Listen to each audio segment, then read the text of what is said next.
আপনার সন্তানকে পিকআপ ভ্যানে করে ছেড়ে দিচ্ছেন,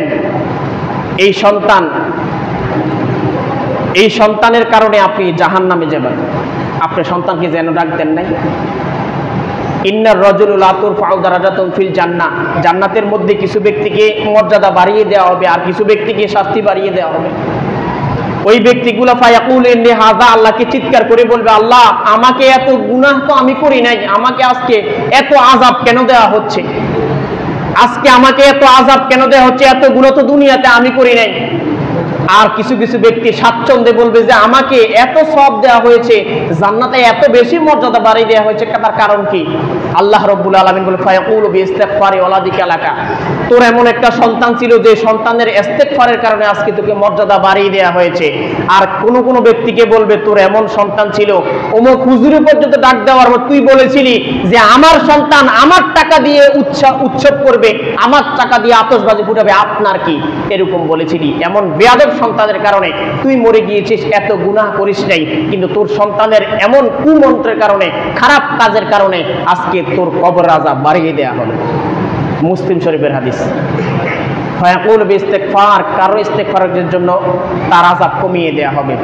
আপনার সন্তান যদি এইভাবে ছেড়ে দেন, শেষ পর্যায়ে আপনি দেখবেন যে আপনার সন্তান আপনার আউট অফ কন্ট্রোলে হয়ে গেছে।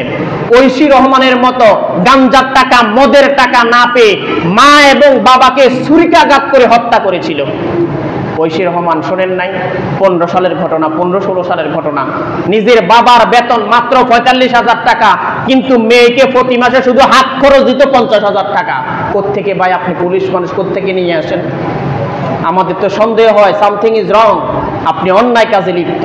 তা না হলে আপনার বেতন 45,000 টাকা, আপনার বাসা ভাড়া 1 লক্ষ টাকা কিভাবে দেন?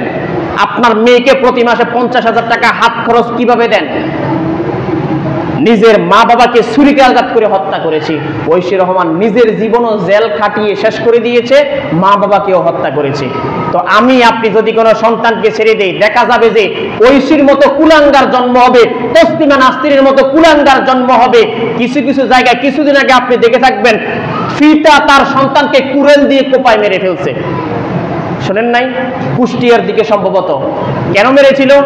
নেশার টাকা জোগাড় করতে না পেরে। পিতা কোথাও পালায় নাই, সবাই বলেছিল আপনি পালিয়ে যান, আপনি পালিয়ে যান, আপনাকে পুলিশে ধরে নিয়ে যাবে।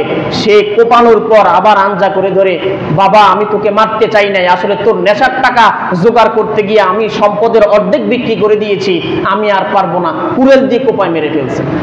তো আপনিও বাধ্য হবেন আপনার সন্তানকে কুড়াল দিয়ে কোপায় মেরে ফেলতে, কিংবা আপনি নিজে মরে যেতে। তো এমন সন্তান বানাইয়েন না, খোঁজ খবর রাখবেন।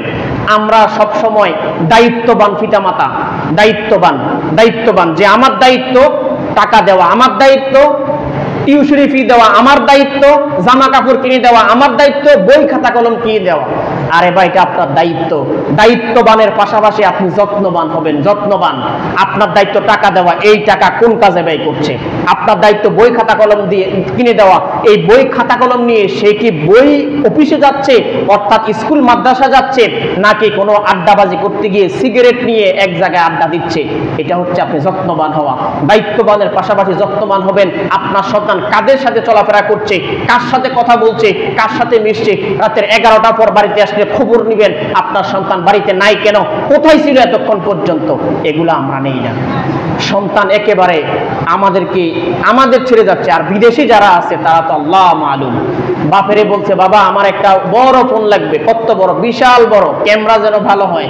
আমরা এখন অনলাইনে লেখাপড়া করি, সারা রাত অনলাইনে লেখাপড়া করে, কিছুদিন পর দেখা যায় যে ছেলের চেহারার সাথে আগের চেহারার আর মিল নাই।